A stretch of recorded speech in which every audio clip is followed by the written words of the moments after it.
Hello guys, and today there are many good news that I want to discuss with you. Starting with another Russian Su-30 that was destroyed above the Odessa region. Because what was it doing there? Of course, trying to destroy more of Ukrainian territories, but instead now it is on the bottom of the Black Sea together with the invincible Russian Black Sea fleet that was successfully upgraded to dead submarines by Ukrainian drones.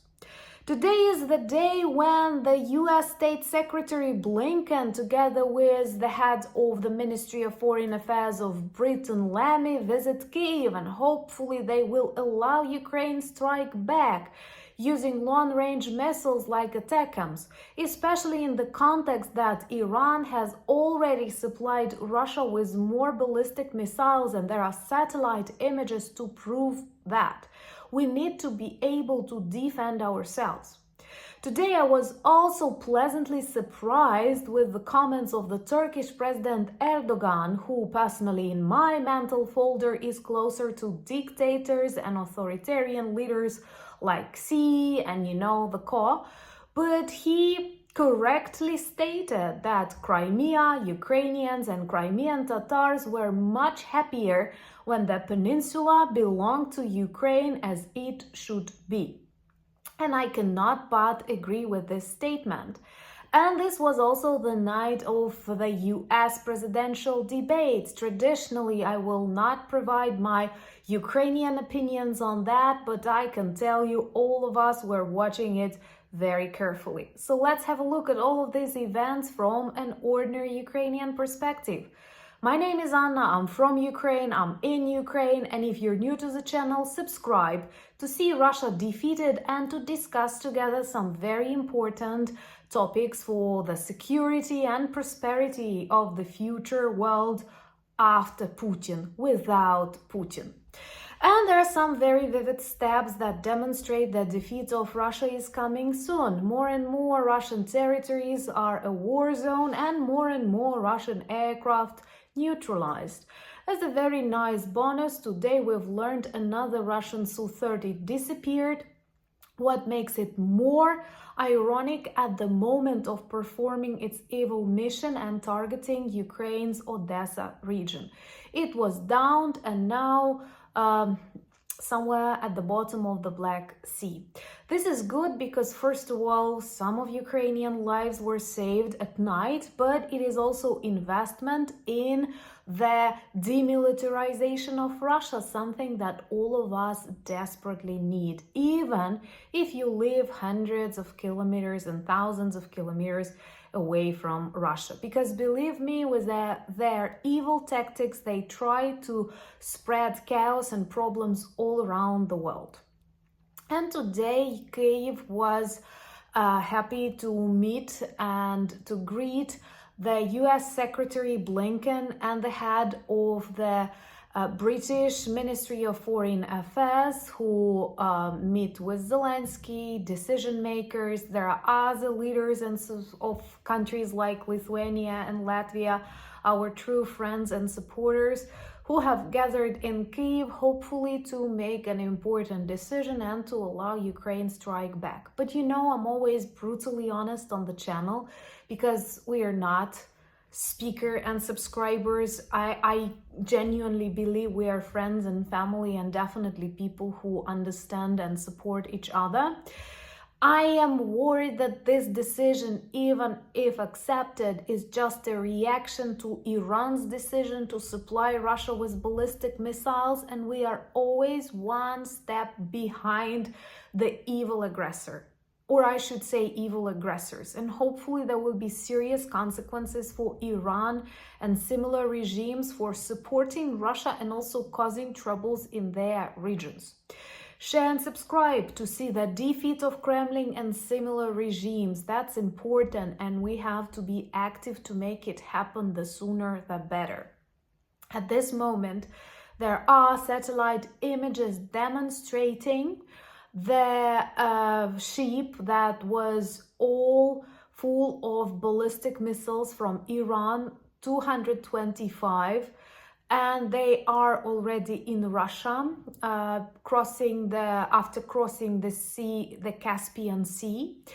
And there are satellite images that demonstrate how these ballistic missiles were put on a cargo train. That's why cargo trains often derail in Russia. By the way, one was derailed this night in Belgorod, and I'm sure there was a reason, and hopefully this one will be derailed too, because this is death, this is evil that Iran brought to Russia so that Russia can continue destroying my country. And we have to stop that, and we have to finally agree that the task in this war is not to support Ukraine and supply Ukraine as long as it takes after very long discussions. The task is to defeat Russia. I don't mind if people stop supporting Ukraine as long as people want and work hard to defeat Russia. The essence, the problem, the center, the focus of this war is Russia, not Ukraine. Because if Ukraine falls, Russia will continue. Russia also destroyed lives in Georgia, in Chechnya. It's a continuous process. And the problem here is Russia. So for the victory in this war, it's vital to be leaders. It's vital to be 1, 2, 3, 5 steps ahead. And we have everything for that. We have Ukrainian bravery, resilience, and Ukrainian people. That is the most valuable, and I don't want to use this word resource, investment. And we need timely support. We need permission, and we will defeat this evil that threatens the rest of the world. Hopefully this and many more important decisions will be made, and they have to be more military than political.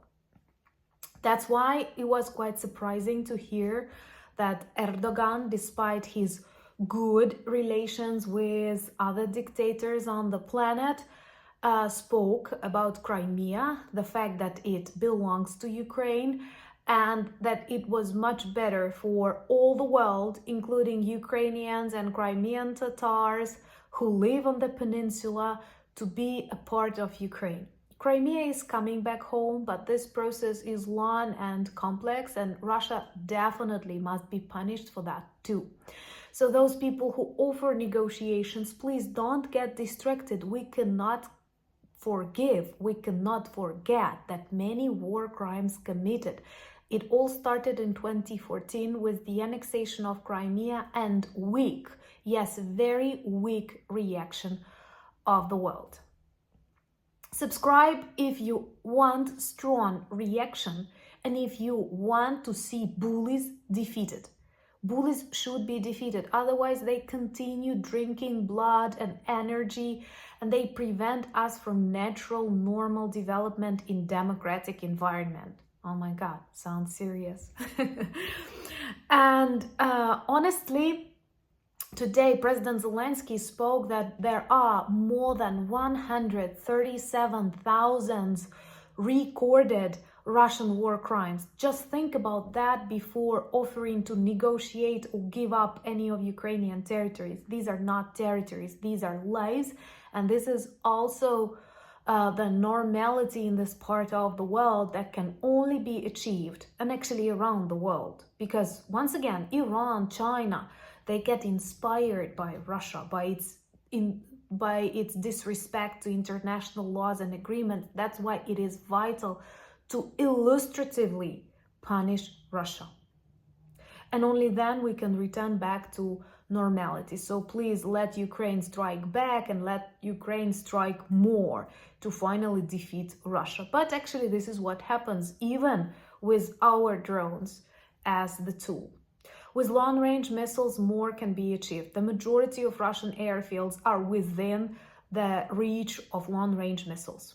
Of course, they can move them further, but it takes time, and it's quite problematic for a dynamic war close to the borders of Ukraine. Subscribe, like, and share on your social media. I was watching that debate.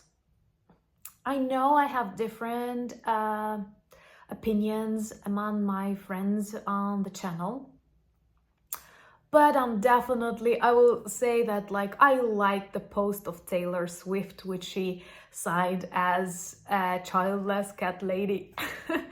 Well, and actually, I'm a woman, and I think it's time for women to give it a try, because it looks like men made a lot of mistakes with this world and we haven't tested women yet. Maybe the problem will be just the same. Coming back to Ukraine, because that's my cup of tea, that's my land, I can tell you that many people believe that Ukraine will become happy and prosperous when a woman becomes a leader. And honestly, I don't know how about you, but in many Central European countries, in many Eastern European countries, it's quite common that before the elections there are some people saying that according to a prophecy a woman will save Ukraine and so on. So it's quite many people actually believe that a woman leader will bring Ukraine to a century of prosperity. I don't mind. Thank you so much for all the support that I feel in our community. Thank you for your comments and advice. Let me know, what do you think about women presidents? Also, let me know, what do you think about the US debates, but only if you feel free like sharing, because I totally understand your political decisions are private. You may not share them if you don't want to disclose that. I respect that and very much understand that. But if you feel like sharing, please do, because I'm trying to shape my own opinion, and like there are things that I can see from Ukraine and there are lots of things that I cannot. So I love to learn. Join me on Instagram, X, Threads and Discord. Check our merch shop for lots of good items that work well as reminders and conversation starters about Ukraine, and all the links that you need are in the description of this video. Thank you so much for buying me coffees, becoming my patrons and sponsors of the channel, and helping me film, write and work more. And I'm very blessed to have you in my life, and that you give me opportunity to tell more about my beautiful country, Ukraine. Thank you for standing with us. I'm sure that united we are definitely stronger. Slava Ukraini!